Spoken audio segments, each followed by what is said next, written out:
We're going to make some brown basmati rice with a little fresh sage in it, fresh corn, fresh celery, fresh carrots, fresh what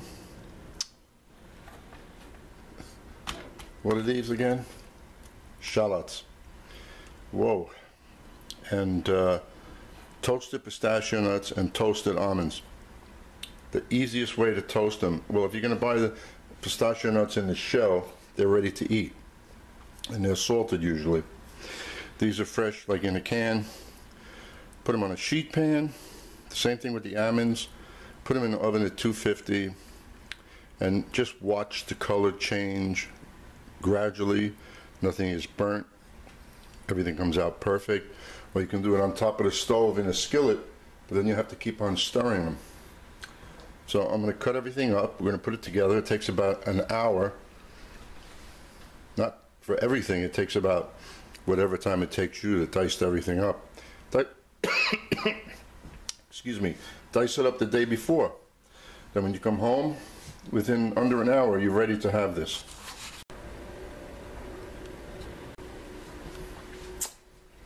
Now everything is diced up, ready to cook. One little ingredient I forgot was a little garlic. Put oil in there, or if you like butter, do butter if you love that flavor. You're the one that's going to eat it, and you're the one that's going to either like it or dislike it.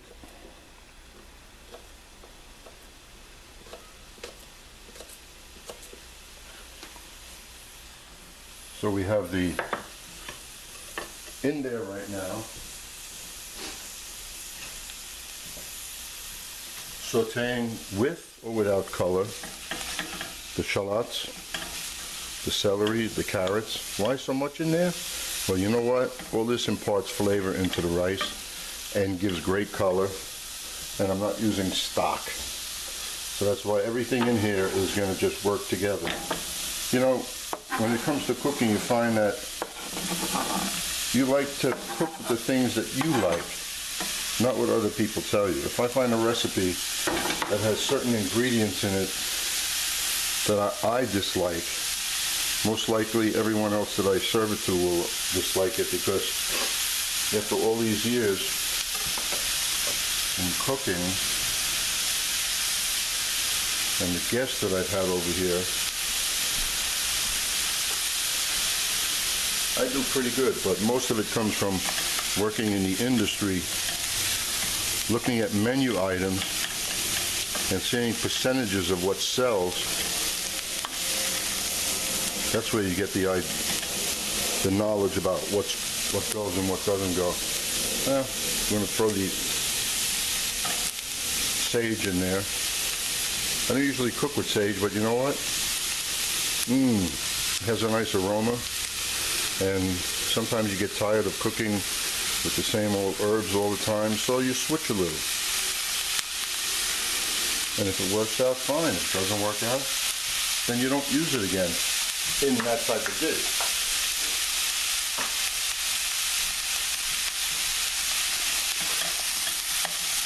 You know, certain things go with certain things and other things don't go. Like, I don't think you'd put some beautiful fresh basil into a glass of lemonade. So if it works, it works. So that's it. We're going to sweat this up. We're going to put some salt in there. And pepper.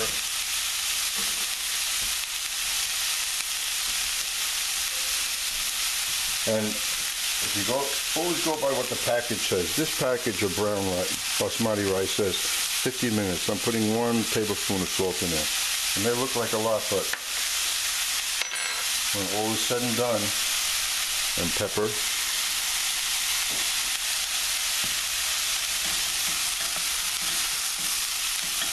there's going to be a lot to eat here. Even if it's only 1 cup of raw rice, everything else builds it up.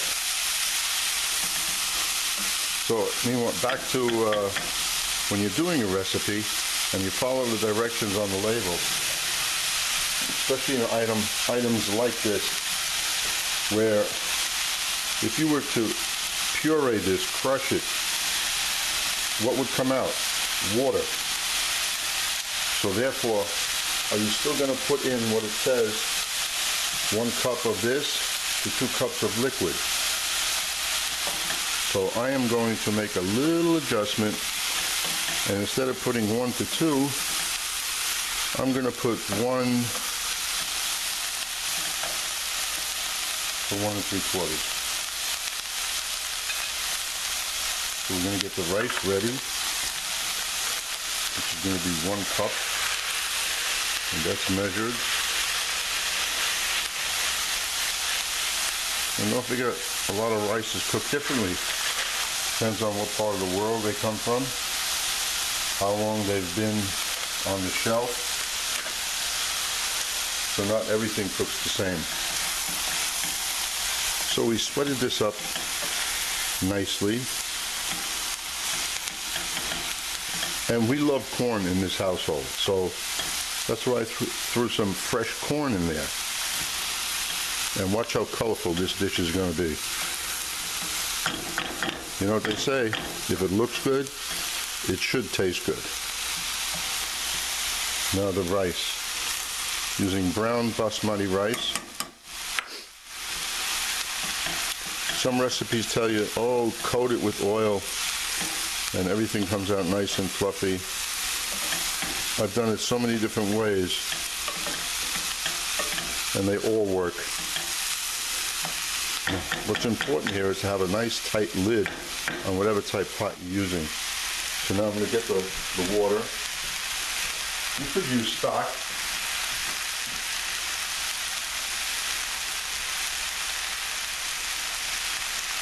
And the second it comes to a boil, we're going to simmer it and set the timer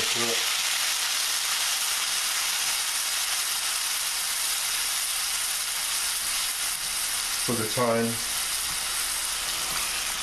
which is 50 minutes, but I am going to set my timer for 45.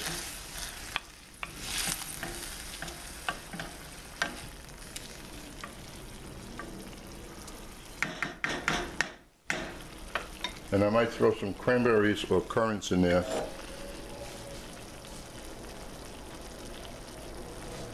Currants I'm going to put in there if I can find some. Yes, at the very end. Okay. Put this down to a simmer. Put a nice tight lid on it. I'm not using any bay leaves. Why? No specific reason. So the nuts will go in at the end with the currants. Come back in 45 minutes and check this.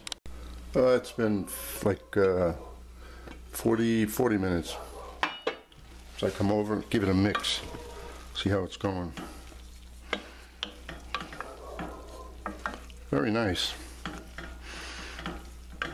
It's imparting a delectable aroma around the house.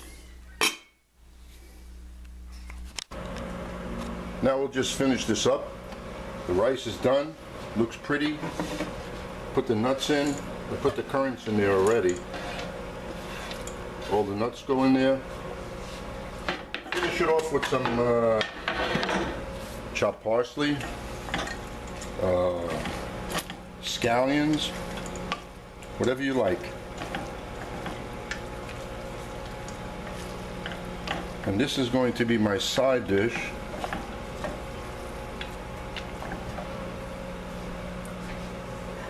To go along with the last video I made of the lobster fish scampi.